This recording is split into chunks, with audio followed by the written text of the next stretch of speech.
اللهم لبيك لبيك لا شريك لك لبيك إن الحمد والنعمة لك والملك لا شريك لك لبيك اللهم لبيك لبيك لا شريك لك لبيك إن الحمد والنعمة لك الحمد للہ رب العالمین والصلاة والسلام علی سید الانبیاء والمرسلین وعلی آلہ واصحابہ واہل بیتہ وعلماء امتہ واولیاء ملتہ اجمعین اما بعد فاعوذ باللہ من الشیطان الرجیم بسم اللہ الرحمن الرحیم فصل لربک وانحر صدق اللہ العظیم وصدق رسولہ النبی الکریم الامین۔ میرے محترم حاضرین و سامعین، السلام علیکم ورحمۃ اللہ وبرکاتہ۔ حج ایک عبادت، ایک سعادت کے سلسلے کو آگے بڑھاتے ہوئے ہمارے بہت سارے کرم فرماؤں نے، ہمارے ناظرین نے اور ہمارے ویورز نے ہم تک کچھ سوالات قربانی کے متعلق بھی پیش کیے ہیں، تو ہم کوشش کریں گے کہ آج ہم قربانی کے سلسلے کو بھی آگے چلاتے جائیں، تاکہ کیونکہ قربانی کا موسم ہے، قربانی کے ایام ہیں، ہر طرف جو ہے وہ قربانی کے جانوروں کی گہما گہمی ہے اور بچے اس میں بہت زیادہ دلچسپی لیتے ہیں، تو بچوں کی پرزور فرمائش پر آج ہم قربانی کے متعلق چند باتیں آپ سے کریں گے۔ تو سب سے پہلے قرآن مجید، فرقان حمید اور احادیث مبارکہ سے قربانی کا ذکر کہاں آتا ہے، یہ ہم آپ کے سامنے بیان کریں گے۔ اللہ تبارک و تعالیٰ نے قرآن مجید فرقان حمید میں فرمایا فصل لربک وانحر، پس اے محبوب آپ اپنے رب کے لیے نماز پڑھیے اور قربانی کیجیے۔ اس آیت مبارکہ سے قربانی کا وجوب سامنے آتا ہے، قربانی واجب ہوتی ہے، اور اس آیت کریمہ کے تحت علماء کرام فرماتے ہیں کہ قربانی کرنا واجب ہے۔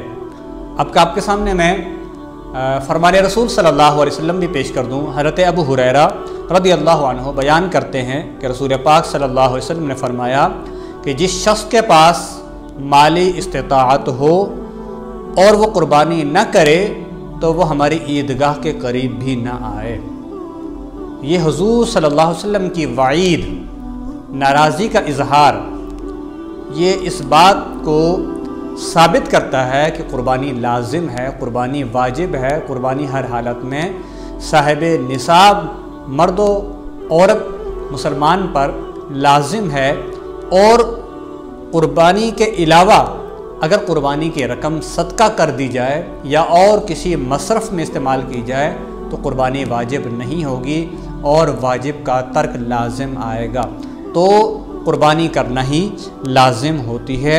قربانی ایک مالی عبادت ہے جو ہر صاحب نصاب مسلمان مرد و عورت پر فرض ہے، اور مخصوص جانور کو مخصوص ایام یعنی 10، 11 اور 12 ذوالحجہ کو تقرب الہی اور اجر و ثواب کی نیت سے ذبح کرنا یہ قربانی کہلاتا ہے۔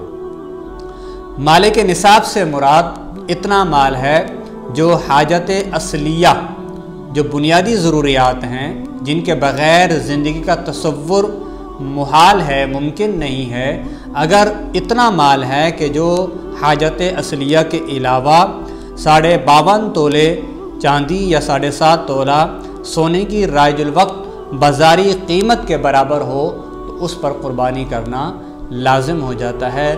آج کل کے حالات کے مطابق علماء کرام فرماتے ہیں کہ جس کے پاس 52.5 تولے چاندی یا اس کے برابر اگر کسی کے پاس رقم موجود ہے تو اس پر قربانی کرنا لازم ہے، اور قربانی کے لیے اس پر سال گزرنا شرط نہیں ہے، لازم نہیں ہے کہ جس طرح زکوٰۃ میں ہوتا ہے کہ زکوٰۃ میں مال پر یعنی جو نصاب کا مال ہے اس پر سال گزر جائے گا، قمری سال، تو پھر اس پر زکوٰۃ لازم ہو جاتی ہے۔ قربانی میں ایسا نہیں ہے۔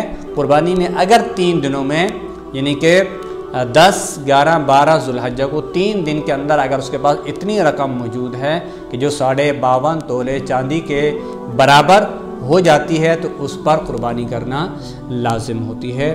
تو یہ آپ کے سامنے میں نے قربانی کا نصاب بیان کر دیا ہے، اور قربانی کا وقت بھی بیان کر دوں آپ کے سامنے کہ قربانی کا مجموعی وقت کیا ہوتا ہے۔ قربانی کا مجموعی وقت جو ٹوٹل ٹائم ہے وہ 10ویں ذوالحجہ کی صبح صادق سے لے کر 12ویں ذوالحجہ کے غروب آفتاب تک ہوتا ہے، جبکہ قربانی کے لیے 10 ذوالحجہ سب سے افضل دن ہوتا ہے۔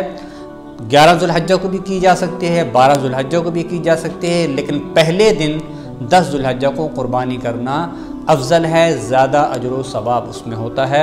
اور 12 ذوالحجہ کے غروب آفتاب سے پہلے وہ قربانی کر سکتا ہے، صبح میں کر لے، دوپہر میں کر لے، رات میں کر لے۔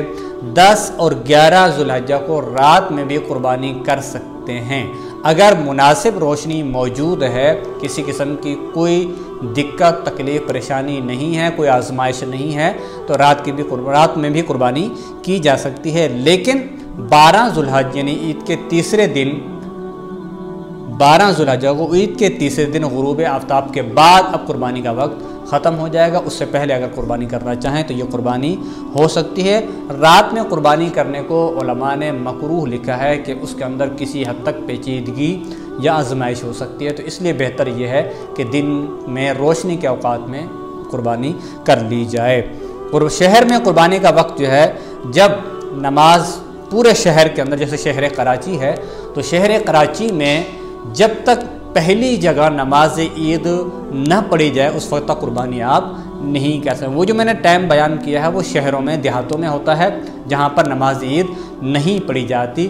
اگر شہر کی بات کریں تو شہر میں، پورے شہر کے اندر اگر کہیں پر بھی نماز عید ہو جائے تو نماز عید کے بعد پھر قربانی کی جا سکتی ہے، نماز عید سے پہلے قربانی نہیں کی جا سکتی۔ شہر میں یہ مسئلہ ہے، اور گاؤں اور دیہات میں دوسرا مسئلہ ہے کہ وہاں طلوع آفتاب کے بعد قربانی آپ کر سکتے ہیں۔ ٹھیک ہے جی، اب ہم چلتے ہیں کہ قربانی کی شرائط وجوب کیا ہیں، قربانی کن کن لوگوں پر واجب ہے۔ قربانی کے واجب ہونے کی شرائط حسب ذیل ہیں۔ نمبر 1 مسلمان ہونا، کافر پر قربانی واجب نہیں۔ نمبر 2 مالک نصاب ہونا، فقیر پر قربانی واجب نہیں۔ آزاد ہونا، غلام پر قربانی واجب نہیں، اگرچہ آج کل غلامی کا سلسلہ نہیں ہے۔ نمبر 4 مقیم ہونا، کہ کسی شہر کے اندر انسان مقیم ہے، سفر پر نہیں ہے، جو شرعی سفر کہلاتا ہے، اگر سفر کی حالت میں نہیں ہے تو اس پر قربانی واجب ہے۔ بالغ ہونا، مرد ہو یا عورت ہو، صاحب نصاب ہونا اس کے لیے لازم ہے، اور نابالغ پر قربانی واجب نہیں ہے۔ مسافر پر اگرچہ قربانی واجب نہیں ہے، مگر نفل کے طور پر کرے تو کر سکتا ہے، ثواب پائے گا۔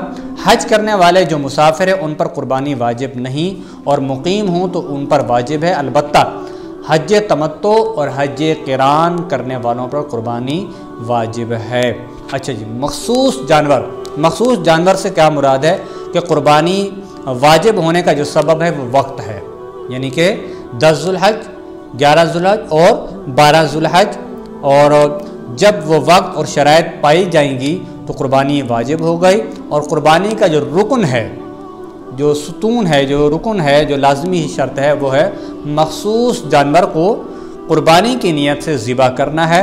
قربانی کی نیت سے دوسرے حلال جانور مثلا ہرن، مرغ وغیرہ کو ذبح کرنا جائز نہیں ہے۔ اسی طرح قربانی جو ہے وہ فردن واجب ہوتی ہے۔ اگر ایک گھر کے اندر بہت سارے افراد ہیں اور ان افراد کے اندر جو صاحب نصاب ہوگا ان سب پر قربانی واجب ہوگی۔ گھر کے اندر ایک قربانی سب کے لیے کافی نہیں ہوگی۔ اگر ماں باپ صاحب نصاب ہیں تو ماں باپ پر ہوگی، اور اگر ان کے بچوں میں اگر کوئی صاحب نصاب ہے، اگر کوئی اتنی مالیت کا مالک ہے تو ان سب پر لازم ہوگی۔ باپ صاحب نصاب ہے تو باپ کریں گے، ماں صاحب نصاب ہے تو ماں کرے گی، بچہ صاحب نصاب ہے تو بچہ کرے گا یعنی لڑکا، اور لڑکی صاحب نصاب ہے تو لڑکی کرے گی۔ ایک قربانی سب کے لیے، سب کی طرف سے کافی نہیں ہوگی۔ یہ ایک عام مسئلہ ہے جس کی طرف لوگوں کی توجہ